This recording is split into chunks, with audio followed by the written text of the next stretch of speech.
Hi there, Scapers, and welcome to this week's RuneScape livestream.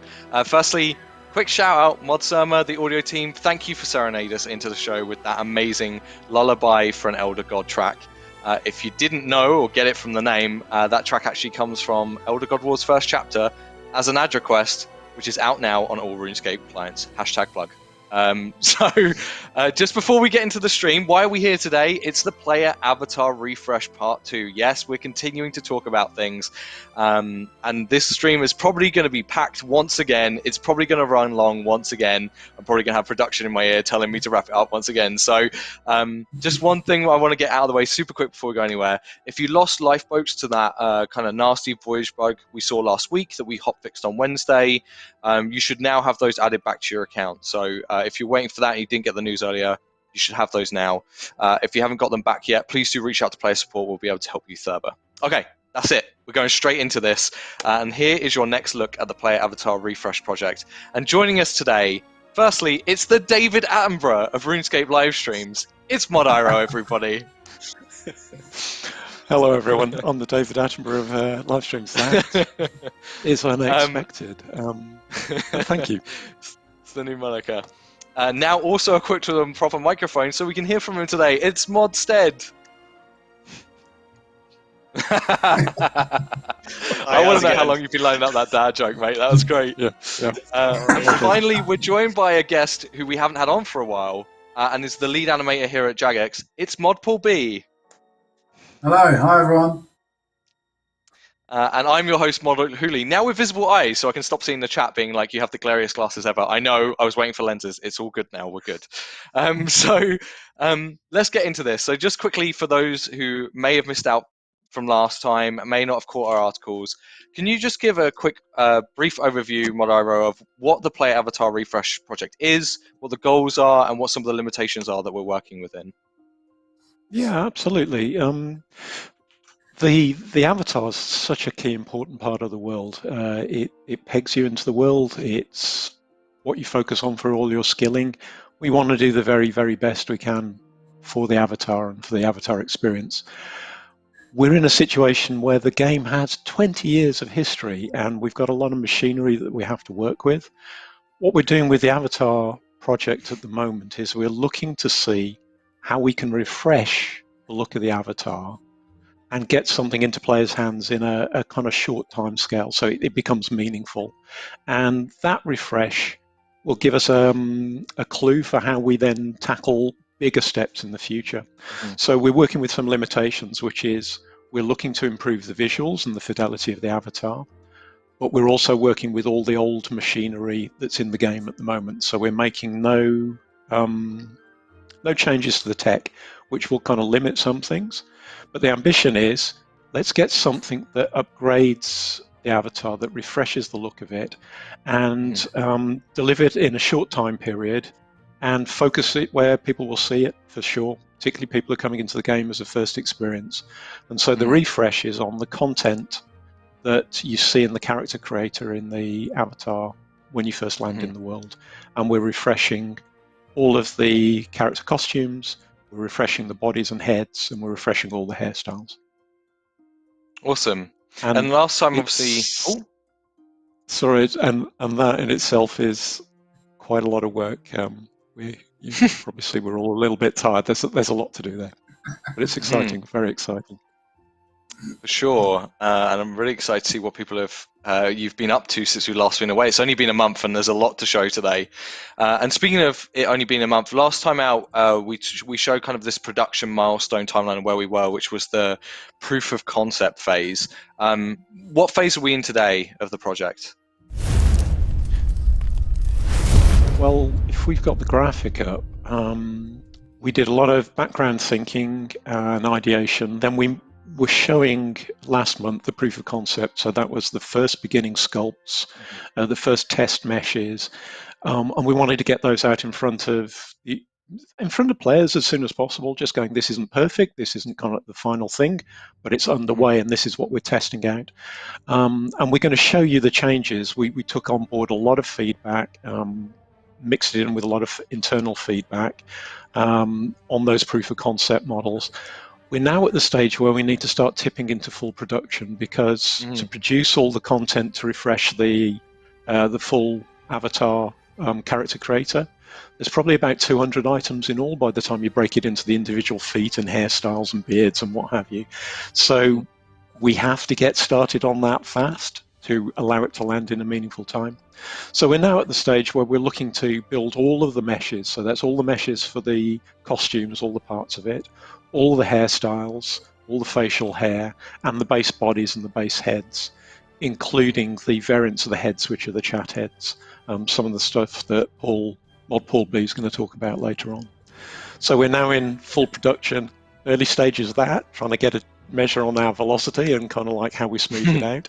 But it's an exciting and scary time. It really is. Yeah, for sure. And like, I'm sure some people, you know, we've talked about this being player feedback being at the heart of what we're doing with this project from the word go. It was informing a lot of what we're doing. Does full production mean there's no more room for player feedback? What does it mean for the people tuning in today looking to give their thoughts? Well, it means that we would still love to hear from people. As we kept mentioning last time when we were talking about the avatar, we're really ambitious about what we'd like to do in the avatar in the long term, and that's going to involve the community heavily. What we want to do is get this first proof of concept out and working early on, because it proves that we can handle it technically. Not every feature of it, because we're staying with some of the tech limitations we have now. And we're hoping it proves that there's a hunger for it. We get this from all the threads, from the chat, from the surveys, that there's a real wish for it. But if we can prove out that we can begin this process and there's a real hunger for it and it brings benefit, then it opens up our options a lot more. So we want feedback all the way through, but we've kind of got this narrow gate where we want to deliver something. And so there will be a period where there's less feedback we can take actions on, because we want to get that first thing out. If we went through loop after loop after loop of feedback, there'd be the danger that we would always be exploring and never be delivering. So we've shared stuff up very early. We've got a lot of feedback. We've reacted to that a lot. We're now leaning into getting the production done so we can start making sure that we hit the numbers, deliver everything in the character creator. So there'll be less chance of feedback to be actioned on, but it's all information that we would store up for what we're ambitious for in the next steps. And there may be things that we can react on as well. So I would say, tell us what you're thinking all the way at every stage, and we will do our honest best to respond to that. But please also be patient, that we are very focused on getting something out there so it becomes a real thing. And that may not be perfect in every way. I imagine it won't be, but it will be the start of the journey. Yeah, for sure. Like in a proper RPG way, you know, this is the point where you leave the village with a kind of leather armor and your kind of wooden sword and a blessing from your grandpa or your grandmother who's a witch or whatever it is. So early stages of the journey. Yeah, and there's going to be a lot, you know, we're going to keep obviously showing the projects as we go through as well, so there's going to be plenty of time. And I actually want to go back a little bit on the player feedback stuff. So we have kind of touched on this a little bit with the article we did that was kind of a roundup of our first stream and a bit of a follow-up at the same time. But players have really informed a lot of what we've been doing in the past month. Some of it I know was a bit more of a validation, but there's been a lot more kind of action taken on board from what players have talked about. So just to kick off the stream today, I think why don't we just go straight into what changes have occurred since January and how players have helped inform a lot of those changes. Do you want to switch to the magical screen share view? We get to see some... Well, that would be great, yeah. Dun, dun, well, dun. if we dive into Photoshop, so apologies in advance, I'll be at the point where I'm drawing with a mouse, which is a horrible experience if you kind of like work with a professional artist. But the key thing for improvements is iteration. So it's very rarely that you land on the perfect answer first time or the second time or the third time. And generally, the more loops of iteration you can go through, the stronger a thing will be. And there's a point where you always run out of time or money and it stops. But it's important in a kind of development process to iterate as effectively as possible. And as a general rule of thumb, painting is faster than modeling, and then modeling is faster than getting the whole thing in game. So if you can iterate on a paint stage, that moves you along quite quickly. So I won't dwell on this too much, but I just want to take you through what we did immediately after we got all the feedback from the last live stream and from a number of channels like Discord and Reddit and everything. So if I just clear the screen. So this was the female character that we saw, that we were presenting last time. And we'd explained quite a lot about how there were limitations that we were working to with our characters, which were fixed points. So things like the width of this waist, the positioning of the wrists and things like that. These are fixed points because of the rig that we're using, and because if we create new content, it needs to fit to old content. So there's some fixed points on the model. So we produced our first version of the model, trying to make the most attractive athletic form we could within those constraints. And this is what you saw. We showed this feminine model alongside the masculine model. And we had two major bits of feedback, which was the feminine model looks a bit weak and something strange about it. And the masculine model kind of is quite exciting, but is it RuneScape? He's a bit kind of buff and tanked. So picking up on the female model, the immediate thing we did was start painting over and going, what do we want to do to change to address some of those problems? So one of the things that struck my eye immediately on this model is there's a slightly weak, wasp-waisted kind of feel where the rib cage hits the torso. And someone who's fairly athletic, they tend not to be pinched or hollow there. They're kind of quite flat and muscular. And actually just softening in that undercut before you make any other changes allows you to get more of a flow from the top of the torso down into the body. And you're going, that's interesting. And the second thing that's noticeable, and this came out particularly strongly from the player threads, was there's something off about the legs. They feel a little bit heavy or bulky or wrong. And actually looking at it, if you put a line across the hips, hopefully you can see that on the stream, I'm just flashing it on and off. Let me go to this line as well. This will be my mouse drawing, so again, apologies, it'll be horrible, but there's quite a big curve outwards, and the middle part of that curve outwards is really quite low. It's here. And that feels a little bit heavy, not very athletic, not very taut. So next thing we did was just push those hips in a little bit. And although it's subtle, what we've done with the curve is we've moved the curve so the turning point of the curve is much higher up. So if I compare those two lines, that's where the bottom curve was. So it's wider and it's lower. And this is where the top curve is. It's subtle, but often your change is the sum of a subtle change and a subtle change and a subtle change running together. So to take those off, that gives us a stronger central area to the torso because it doesn't undercut, and it gives us slightly tauter, more athletic legs because we're moving the weight of them higher up the hips. It looks stronger and more muscular. And then the third stage is we got a lot of this in the feedback, and internally as well there was a strong overlap, which is like, if the feminine mesh is a choice, feminine character needs to look as athletic in the world as the masculine character. She doesn't look strong enough. And so this was a quick paint over to take that change on the waist, take the change on the legs, but mostly just buff the character up more so they get more bulk and definition in their arms. Subtle things like, it's not a very high-res image, but if you move into the chest here, for example, this chest is quite flat at the top of the ribs. There's not much of a pec muscle there. Here we're popping it, so there's a bit more of a pec muscle. The shoulders are getting just a little bit wider here. Pop that out, they get a bit bulkier.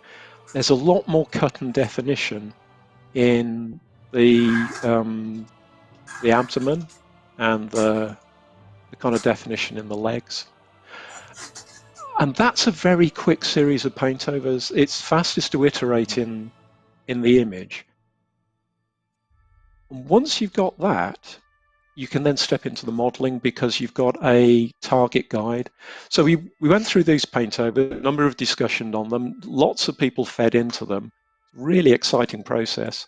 And then we stepped to look at the models to try and make this balance between the masculine and the feminine model. So this is a first step where we've made no changes to the masculine model. So that's the very tanked guy that we showed in the first stream. What you see on the feminine model is most of those changes that I just showed you are kind of bulking out in the shoulders. There's more definition in the kind of pecs. There's a bit more cut in the legs. There's definitely more strength in the abdomen. So that's a first pass on the sculpt. And we start making notes on this and critiquing it. So like if you look at this imbalance, the feminine mesh has got a lot stronger. The masculine one is now looking really quite hardly cut and too bulky in comparison. He's got a bit toy-like when you get this comparison. This is often the case. You think you've got something, you do something alongside it, and then it makes you question the original choices, which is all part of the iteration. So we mark up another line of paint overs going, what do we want to change and remove? And we want to get rid of this width on the shoulders, the hard cut under the pecs, super definition under the rib cage, some of these very hard cut lines into the armpit and on the outside of the delts. And also, as people were mentioning in the stream, which was quite true, it's like one of those moments where you face palm and go, why didn't I not see that? He was looking angry all the time, with the angry brows. So take those out. Do a paint over on top of this. And it's, again, subtle differences, but we're smoothing and losing volume in the shoulders. We're taking a lot of the cut out. We're actually putting a little bit more cut into the feminine model again. If you look at things like the shins and the back of the calves, we're going, actually, we've done a first rev on her. She's going in the right direction, but we want more. And then you mark that up so as it's explicit the stuff that you want to add, the stuff that you want to remove, and it loops back with the modeling again. So there's a back and forward between painting and modeling, but the goal is always to do as many iterations as possible. And painting is fastest, but modeling is most true, so you need to use both. And that's the general loop on thing. And we did similar kind of work on the head, but I'll probably leave that to talk about later. I think it's best if we go to Mod Stead and just jump and have a look at these before and after in the models now. Just before we do, just because I want to touch on one thing. I think a lot of chat's talking about, and I don't think we necessarily talked about it as much as we could have last stream, which is, what is the goal of the physique we're trying to achieve for both the masculine and feminine model? Like, what's the kind of adventure we want to portray when we're limited to just this one model type? Yeah, I mean, that's a super good question. It's a tricky one as well, because as you said, Monhuli, we've got one head and one body masculine, one head and one body for feminine, and inevitably that means you won't be able to give everyone exactly what they want because tastes differ so much. So our kind of guiding principles is we want it to feel RuneScapey. It's a refresh and an evolution of what the world is, but it's not meant to change the world. It's meant to bring more definition and enjoyment to it, but not change the mood of it. And so things that we hit, say with that first rev of the male where he's getting too tanked, you go, right, actually, we're sensing it ourselves and we're getting it loud and clear from the community. That's too much. It's beginning to kind of, it's fun maybe, but it's breaking that RuneScape feel. So some of what we're doing as we're trying to hit this physique, which will be the physique that everyone uses, is make sure that it fits with RuneScape. And then the other thing that we're trying to do is, as we're getting a little more detail that we weren't able to show before, that we're adding something new to the world and we're trying to land it in the world in a way that makes sense. And our kind of guiding principle on this is that these look like people who should be able to craft and carry and smith and fight with swords and cope with long journeys. So they're athletic in that way. So that again is a little bit of subjective. What I actually did going to guide all of those paintovers is I built up a big board of reference, which was actually just a range of athletes. Can't show in it because it's obviously, just images from the internet. But what you saw in them all is that they all looked businesslike, but they didn't have a fixed level of cut or a fixed shape, but they had something about them that was kind of lithe and muscular. So even if they weren't cut, you got a sense of power. And easy to describe, but kind of hard to realize as a single model. But that's what we're trying to drive for. Trying to drive for a body shape that's RuneScapey. And what you see in the extra detail feels like someone who can do all the things that you do in RuneScape, where you're working all the time, you're traveling all the time, you're fighting all the time. And that's reflected in their body. They look purposeful. They look like they can handle themselves. And just before we throw it to Marcel, just one thing I want to add as well is that we won't really touch on this today because it falls out of the scope of the project that we're talking about at the moment and that we're looking at. But we've been capturing all your feedback, and the team have all your feedback. We've definitely seen a lot of feedback about things you'd love to see in future, outside of what we talked about in terms of the limitations of the refresh and stuff. So don't think if you've shared feedback outside of the limitations of the project that's gone, into the ether, that's totally been passed along too. And just like we did before, we'll make sure to go through this chat, grab all your feedback here too. So just want to make sure that you knew that even if it's not something that we can achieve with this project, it's definitely kind of it's filed away for potential future ways we can build on this. As we talked about before, it's a bit of a foundational project. So, but I don't want to hold up anymore. We talked about we're going to look at them in practice. So Modstead, do you want to show a more kind of like as a player would more see these models with kind of models? Yeah, sure. Mod Iroh, are you going to speak over this? Will I move around, or how do? Well, let's kind of share the explanation, but maybe it's worth just doing that journey on the male body, the masculine body first. So we've obviously got the existing player, existing character here. Exactly. And as we said last time, to be fair, that's the in-game model pulled into ZBrush, so it's not a like-for-like thing. But you can see how these are the proportions for leg length, arm length that we need to work to. But we're bringing much more detail and fidelity. So in the middle, you see our cut and tanked guy. So he's got quite a chiseled face. There's a lot of bulk in his shoulders. Yeah. You can see where we've shaved some of that off as well.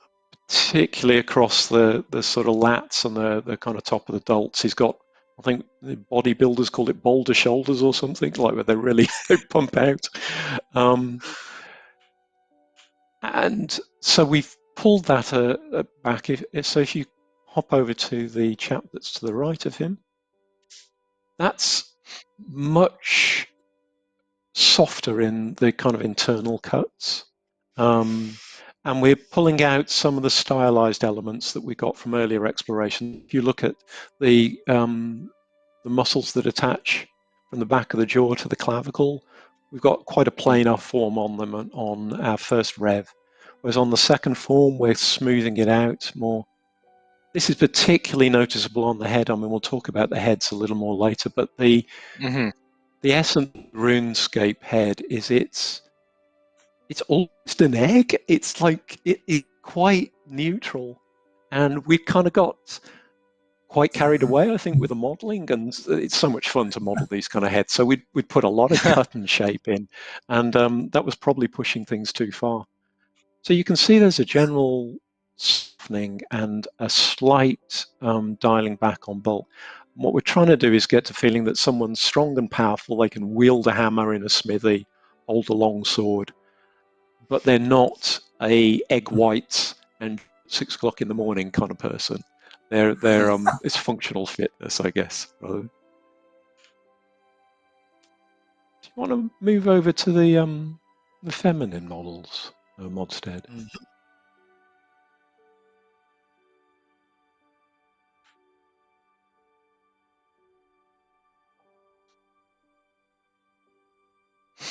So same thing again. You've got the original shape of the in-game model. You can see a little bit there where that kind of very bulgy outward-shaped hip came from. Some of it was slightly unconsciously influenced, I think, by the shape that's in the low poly. And in the middle, you've got the model that we were showing in the last stream. And what you can see in it is some of the things that I was mentioning and stepping through in the paint overs, where there's really what now looks like quite an uncomfortable hollow to me under the ribs. I'm reaching under my ribs, I realise, which you're lucky you can't see, but I'm unconsciously reaching under my ribs to the bit that feels uncomfortable. So it's a kind of bit hollow there and breaks up the form. And then she's quite wide at that slightly low and outward bulge on the hips is a bit too much.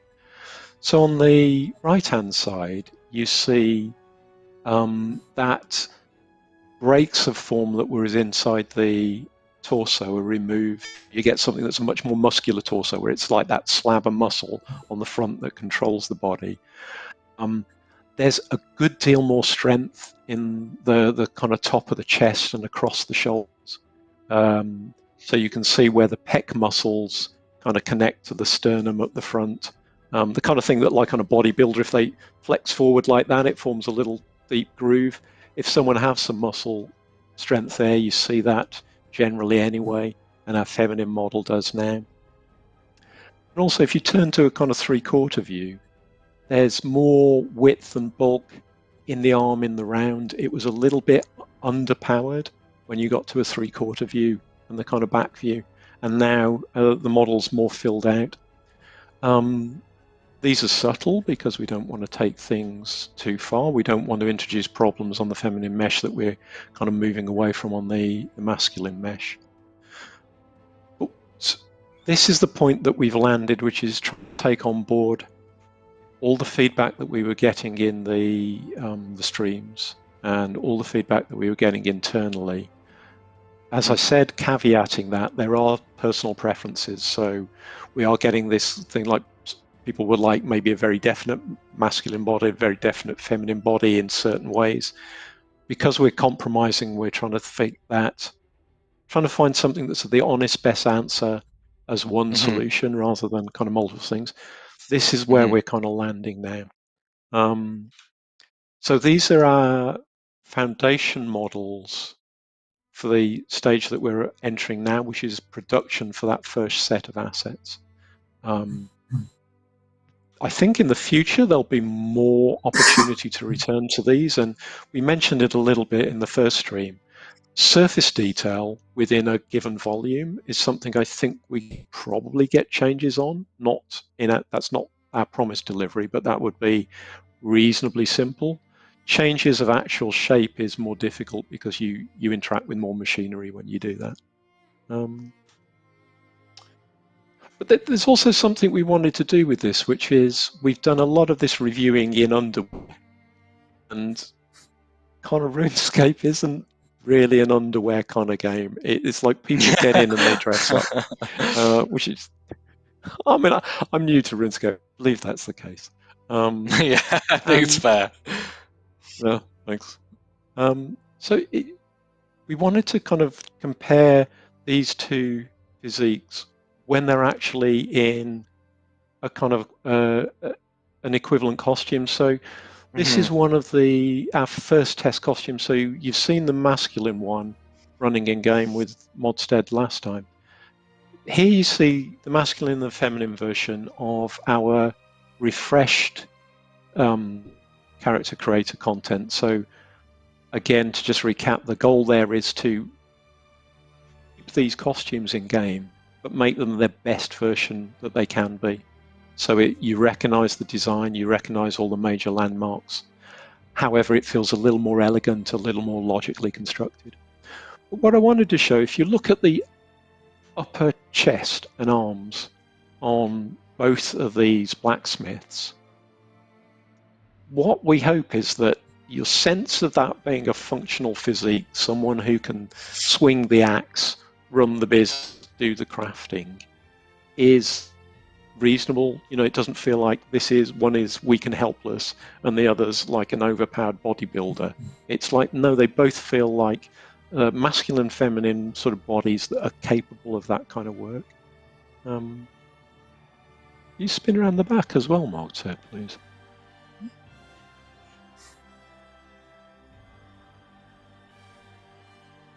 So there's a sort of a reasonable sense of kind of power and structure in the shoulders, not overwhelming, but that they feel businesslike. Modstead, what do you think? I mean, you've driven a lot of this work and these kind of modelling loops. How do you feel? Yeah, I feel like these are fit for purpose, and I think that's what we've been aiming at. Obviously, at the minute, we've got those limitations of just the one body, and we just wanted to make sure that it felt, as you said before, like these characters can run through Gillinor and, you know, run across the agility course and fight dragons and, you know, smith stuff, and these kind of feel well equipped to do that. Yeah. It might not be everybody's preference of body type, but it's one of those things that with the limitations, we're sort of trying to settle somewhere in between, aren't we? But still give a real cool character. Yeah. I think this is one of the reasons we were really keen on showing the base bodies and the iteration that we've done from the feedback, and then also showing those base bodies side by side in costumes, because sometimes I think if you're just seeing ripped abs, it might start feeling like the whole thing is about ripped abs, and it's not. Like your sense of identity in the world is, I think, in RuneScape very strongly from what you're choosing to, how you choose to show yourself, what you're choosing to wear, how it reflects what you've done in the world.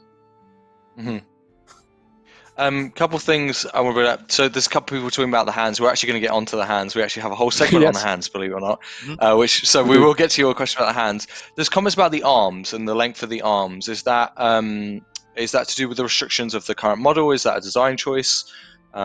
Anything we even have to say on that today?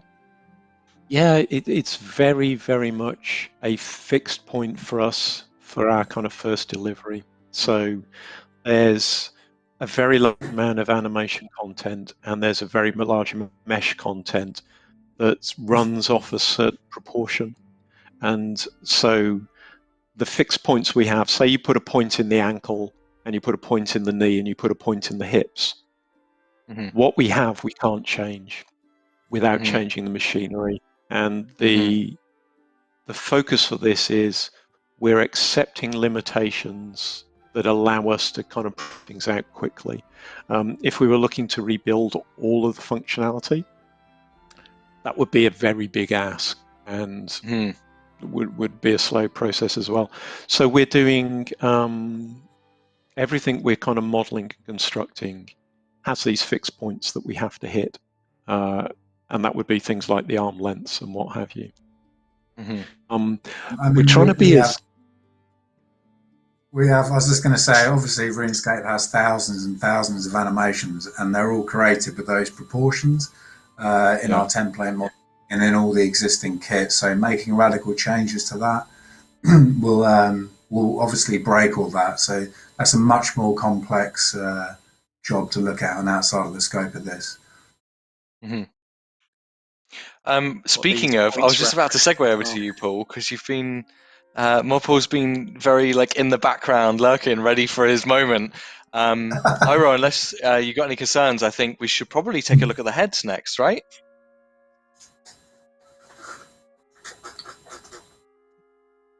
I'm going to take that as a no concern. So let's move on to the heads.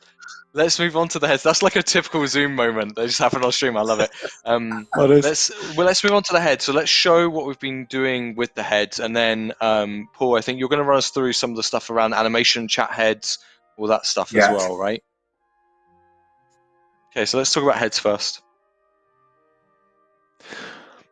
So the if you look at the male head, probably is the easiest one to kind of get a read on this. The actual RuneScapey feeling head, the head that you see in RuneScape now, is really quite smooth. It doesn't have a lot of kind of uncut in the cheekbones or the jaw, and it's very expressive for animation, which you'll see.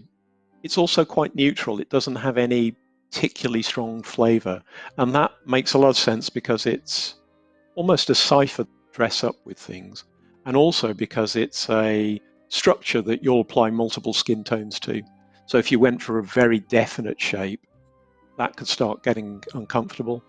So this is our revolution. The head, this is multiple revs.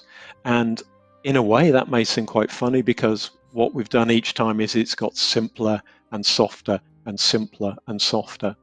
Yeah, thanks Modstead. You can see those steps. So it's a little more neutral for age. It's much more neutral for kind of like strength and plane lines.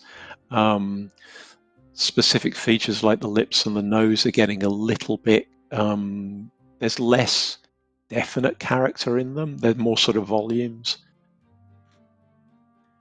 And this is really interesting and quite difficult work for an art team, because an art team tends to lean into, I'm going to do the craggy old wizard and I'm going to give him kind of like a broken nose and a snaggle tooth, and then I'm going to add some warts, and then I'm going to add a beard, and then he's got a kind of earring. And you want to go, I want more detail, particularly in a fantasy game. You go, I want more detail, I want more detail, I want more specific things. And here we're making a head for a system, and the system has to be this, the head has to support everything. So there's been the biggest change, I think, in the heads over the last 3 weeks. And that process, the same has happened on the feminine head. It's a little less obvious as a read because the masculine features to begin with, they tend to be a little bit choppier and kind of like blunter. But we've neutralized the head a great deal.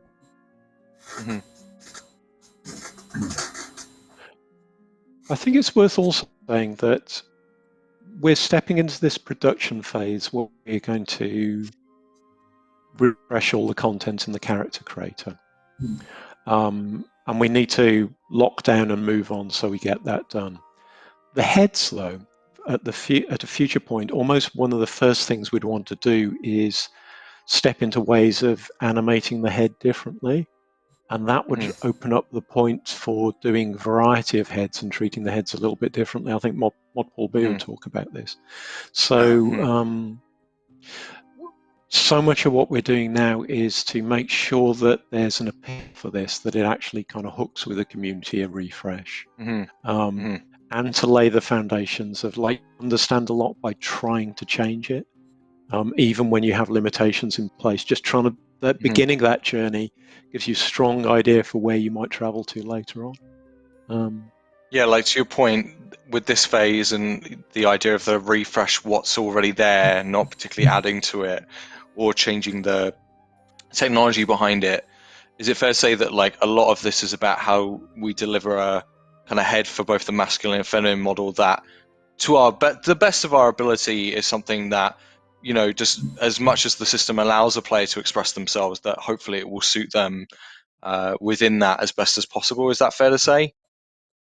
Yeah, absolutely. It's got to feel comfortable, and we had quite a lot of feedback in the threads about it needs to feel RuneScapey, and we don't want things like the Chathead to get less expressive. You know, it's like serious and real, and it doesn't move. And well, this is more Paul B's area. He can talk about that with much more detail than Modstead and I can. Is there anything else we want to show on the heads? Body and the, I think we're good. I mean, the summary is we've taken a hell of a lot of feedback on, and it's been super useful. Some of it has been a challenge, but actually most of it very strongly lined up with what we were thinking internally as well, which was a good feeling. It felt like, stuff that's catching our idea and we're wondering about, the community's doing that as well. things that the community is saying they're like, they kind of overlap with things we're enjoying as well. So it's very, very positive and enjoyable experience, that. And this is where it is, and we'll keep showing more and more of this as it goes on, of course. But now I think we should get into looking at the hands or the head first, because we mentioned the hands. Okay, we're going to the hands. So people have been asked about the hands. This is probably the high demand hot ticket item of the chat right now. So yeah, let's talk about hands on these models. Right, can we Mod Iroh, if you could minimize Photoshop so I can get to the videos, that would be great. Excellent. Right, so it was a good start because I can't access the videos.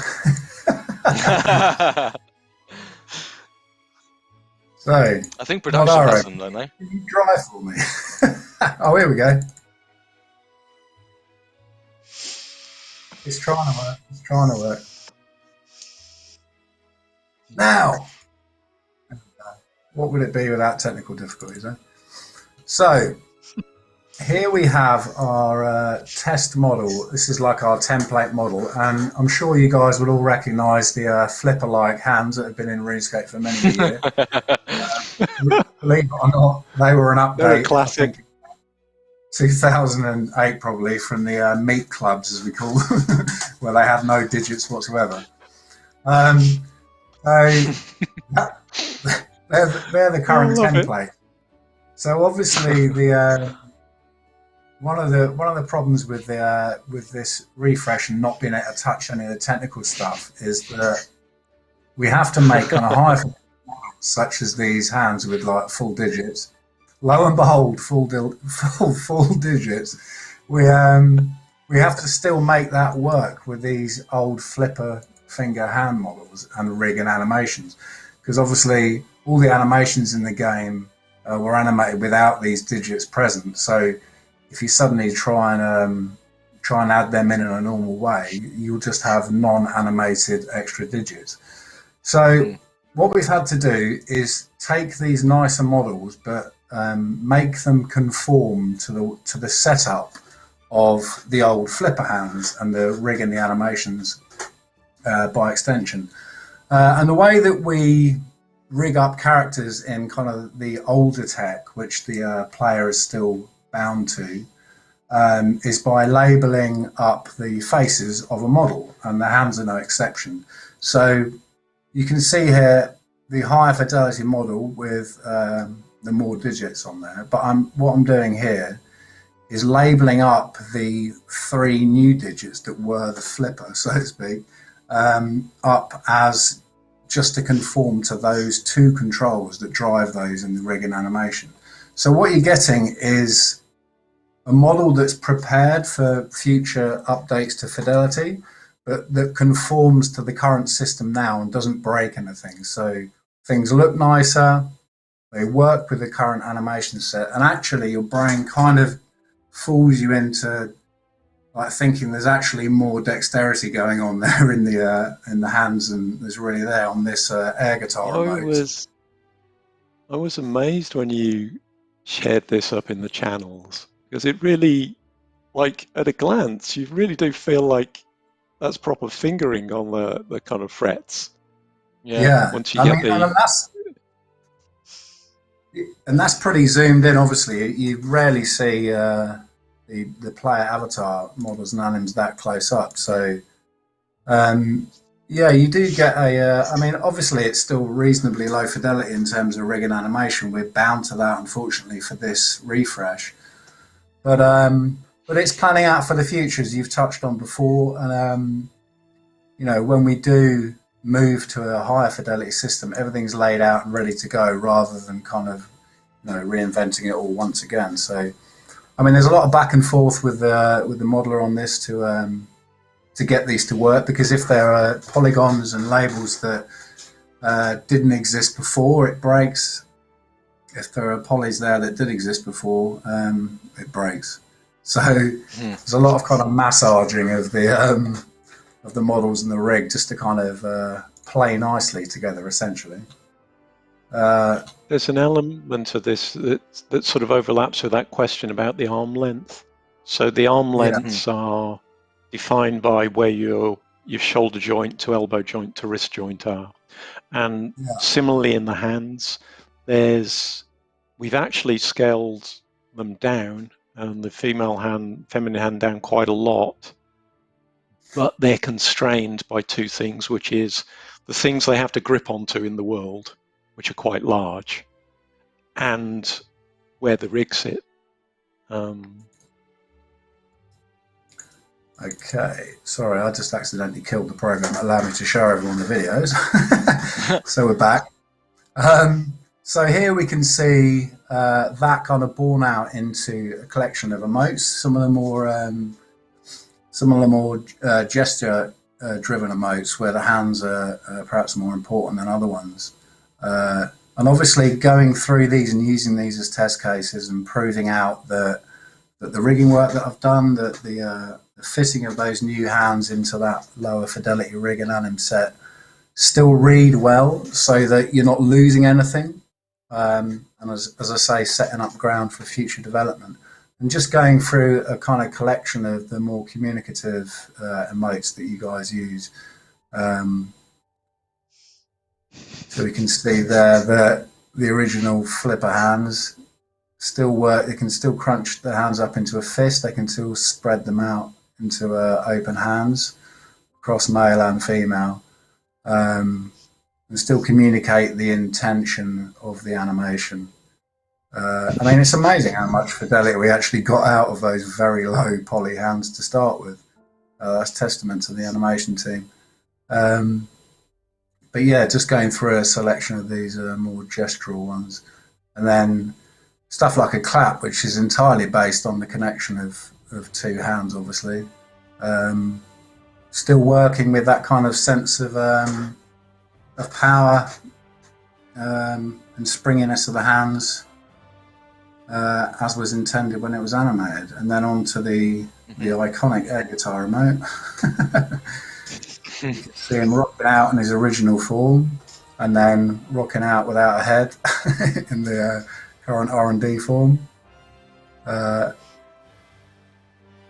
you know, giving that kind of sense that there's sort of more going on than there really is, which is handy.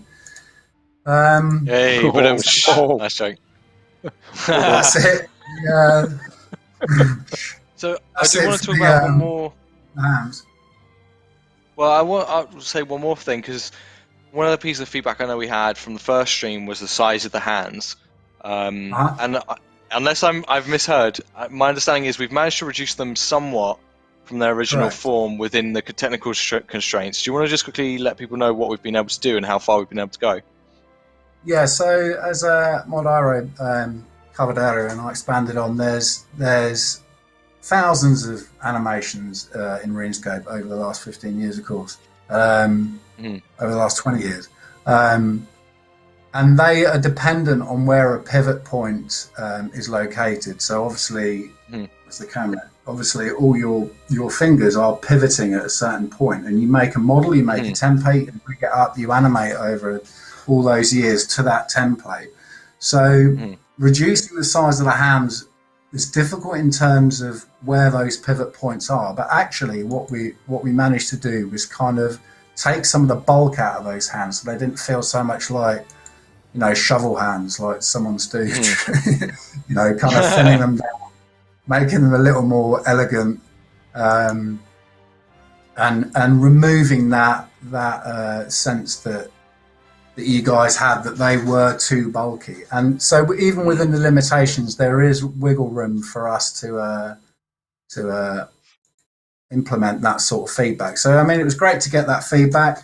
We were kind of, you know, pretty settled on the form of the hands and the size, but then having that level of feedback and concern about them kind of forced us to think, right, well, how can we actually address this feedback without, you know, reinventing the entire rig and everything, which we obviously can't do.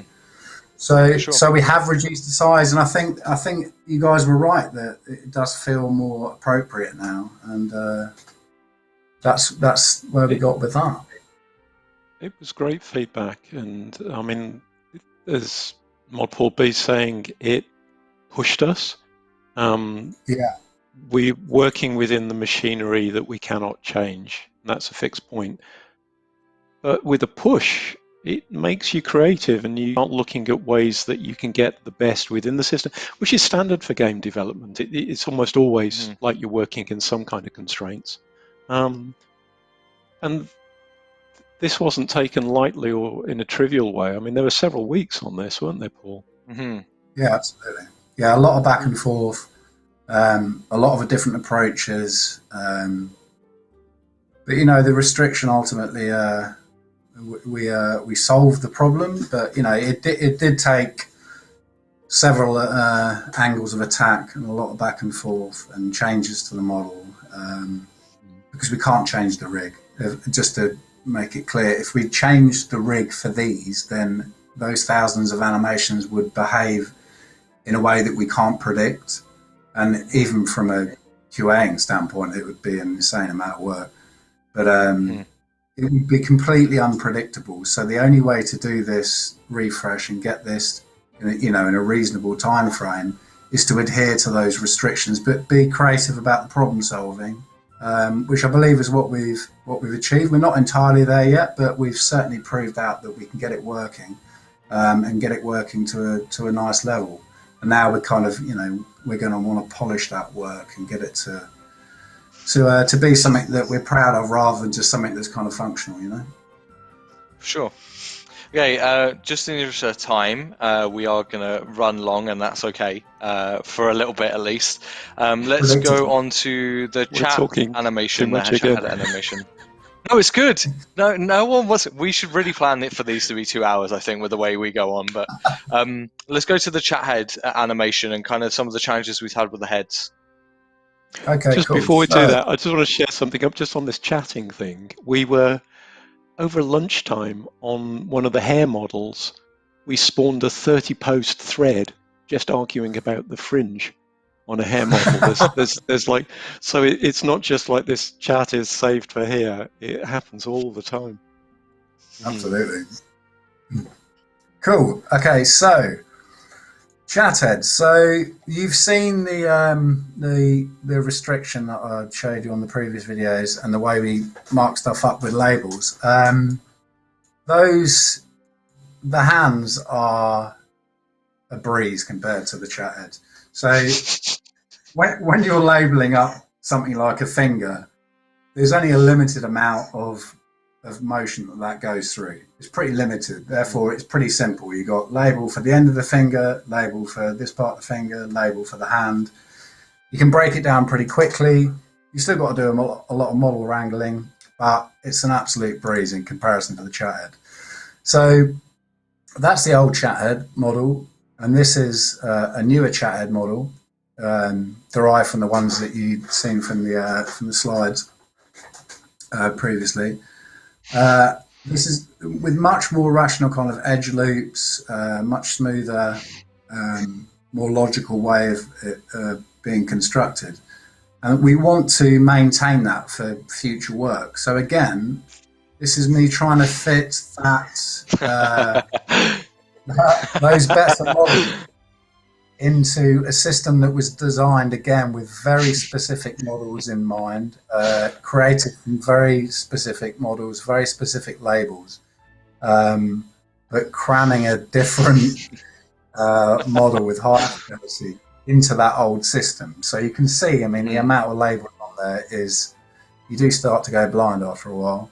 It's a massive puzzle. Anyone that was been into their puzzles during lockdown, I'm sure that's many of you, would probably get a buzz out of trying to solve this one, because it's pretty complex. Gets me every time, that face. So the way we approach this is also hinges on the fact that you can fix one animation and get it looking pretty good, get the model into the rig, get it deforming reasonably well, move on to another animation, and find new problems, fix those problems, go back to the previous animation and realize the fixes you made on the model for the second animation have slightly broken the first animation, which is, from frustrating, to be honest. Not as frustrating as trying to work out how to close this video. So one way we've approached this is I reached out to the content devs and we whipped up a list of the most seen animations on the Chathead so that we can... who's zooming for me?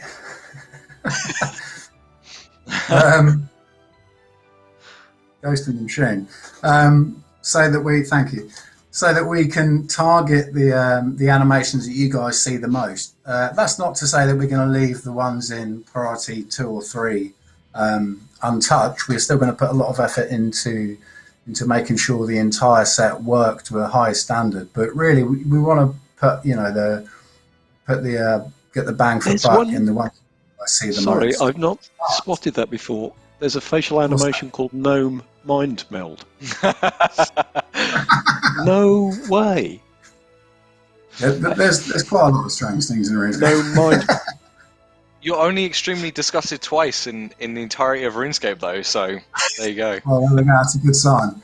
So, but having said that, the extreme animations are the ones that, if they break, are likely to break to a more extreme degree.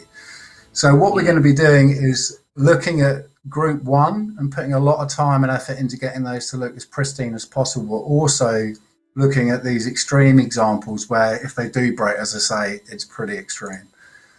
So if we go back to the Chathead video and spin on a little bit. So this video is showing me essentially back and forthing between Maya and our internal tool, which displays, obviously these are being displayed at a lower fidelity. There's no texture maps on there. So you saw all the shiny sculpts and stuff earlier. This is kind of back to bare bones. So it's easier to kind of wrangle. You're only dealing with flat shaded stuff. You can back and forth and export very quickly from Maya, where we mark up with these labels, back into our tool, exporting it out with our Jagex toolbox helper tools, spitting that model out of Maya and sucking it up into Jagged, our internal tool, and showing the problems with labels that are not playing nicely with the rig and animation set. So we back and forth a bit. I'll spin on a bit here. You're essentially thinking, right, if it doesn't work with this label, if the head label doesn't work on there, should that be a draw label? Where is the division line? Where is the geometry going to deform most pleasantly? How do I massage it with different labels to achieve that? Until you get to a place where these original animals are working with the new models to a good enough degree, but with the topology of the new models for future benefit. So that's that process. Shock and surprise gets me every time. It's just, yeah.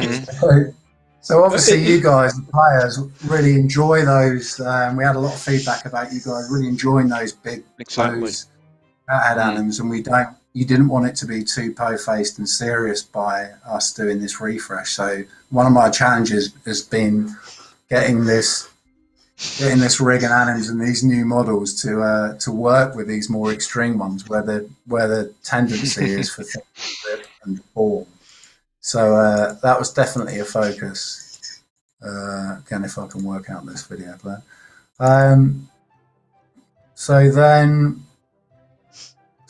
But things can go wrong. I thought I'd end this section on showing you just how broken things can get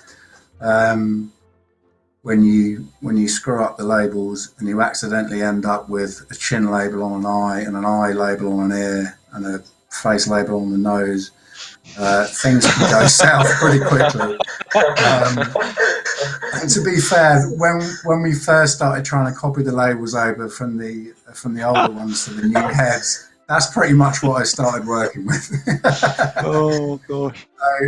So take pity on me because it's taken quite a long time to get to where we are the first now. couple of weeks on this were quite worrying, weren't they? They were. Yeah, Oh my exactly. word, this is a big How's it problem. looking now, Paul? Well, it's broken in a new and interesting way, but it doesn't look like a human face. So yeah, I thought that'd be a nice note to end on. Yeah, thank you so much for sharing that, Paul B. All right, we've probably got about 15 minutes left in us, so we're going to fit in as much as we can. We're almost at the end, actually. We might actually get through everything. We're going to switch back to Mod now, who I believe is going to talk about material improvements. Yeah, I can definitely do that. I can quickly show you some of the updates on hairs as well. for We're it. still working through the hairs. The female hair, we are it's sort of early days, so we've only got the visual target that we knocked up originally. We're making good progress with the male hair, and we've got the punk. So you've got the existing, and then the new ones. I'm just going to rattle through these quickly. We've got the top knot. That's so different. Which has got a lot more definition on it, which is great. A lot more volume to it as well. We've got the wind braids. Oh, hello. That's a new one there. What we're doing? There we go. That. So the wind braids. A lot more volume here. You can see in the original, it's sort of absolutely wafer thin here. So we've thickened that up. Got the ponytail's got a lot more shape to it as well, which is looking lovely. And I think this is probably my all-time favourite. It's the dragon one, yes. Wow, that looks so good. I don't know if I should be ashamed, but I made this probably about 11 years ago, the original, so that's probably why it's sort of like That's beautiful. You should be proud. space in my heart. But It's an iconic hair. It was harder times. Definitely not precious. This is looking so much better. That's statement hair, though, isn't it? If you're going to stride through the world with that, that's a bold statement. So just moving on quickly, like we do listen to pretty much everything that you guys say and send us, and we enjoy sort of reading through posts, and whilst we can't act on everything immediately, we do take it to heart, and we do sort of keep it on the radar. And one of the sort of big points of the Avatar rework and refresh is we know we're going to encounter more of the stuff that you've been posting up here, which is the the new assets looking washed out. So there's a couple of Reddit posts here that show it, and like I say, we are well aware of it. We're just we also know how to fix it. It's just a large job, so it's something that is going to be looked at. The thing that's happening is it's to do with our old skyboxes and our environment maps, cube maps in the game. The new materials they're sort of more like real world reflections and like the metals that you would see in everyday life, and they don't play well with the old cube maps, which is kind of evident here. You can see you've got this odd outline around him. Got some other examples as well. This just looks sort of washed out, and there's not much to it. And it's one of these things where every area in the game has its own cube map, because that drives some of the lighting, drives some of the reflection. So it's not an easy job just to go in and switch it out. But you can see how it's meant to look when you sort of use the skybox filters that are in game, and this is how we intended it to be. So like I say, we know what the problem is and we know how to fix it. Now we've just got to make the space to do that. So anything metallic will sort of look more like it should do. The idea is with the new materials are that they behave and react to the lighting in that area. So if it's a dark area, you wouldn't expect your sort of your metal armor to be sort of super bright and shiny. You'd expect it to be lit in the same way as the area and have the reflections of what's happening in that area. It's just not. It's not sort of aligned yet. Like I say, we know that's something that we're going to look at and see if there's any. Yeah, I think there's a lot of people in here are probably going to be very happy to hear about that as well. We've seen it come up quite often, and we're excited as well to have it on our kind of plate to go fix, and we know how to do it, right? So, and we have actually made some fixes already. So the fact that you can change these skyboxes in here means that this is actually working correctly. It's just when you navigate, when you travel through the game, some of the older areas in the game have old cube maps on them, and they just they don't work with the new materials. So yeah, something that we are very much eagerly looking forward to fixing and rolling out for you guys. That's it really on the materials, just a quick one. I mean, brilliant. As we said when we were talking about the avatar in the first place, we want the sense that you are the avatar, you're invested in it, and you explore the world. And so you've got that kind of value and excitement in your avatar character. And also they are properly embedded in the world. That's where they're venturing. It's not some cipher, some placeholder. They're really sat in the world. And so there are many, many areas of this, but that linking of quality on the avatar, quality on the surfacing, and quality of the lighting, we're very invested in making that work properly. Are there any other new bits and bobs you want to show? I'm conscious of time. Is there any new outfits or anything like that you've got for us today? Any sweet treats for the end of the show? I can quickly open up some stuff. I love how doing it live we do this. That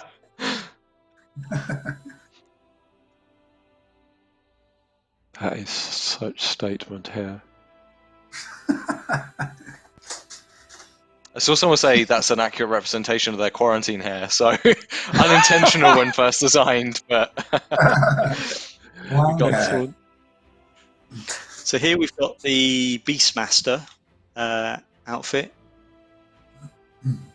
So this is still work in progress. A lot of the outfits, except the blacksmith, are still sort of very much work in progress. But the sculptors put together nicely.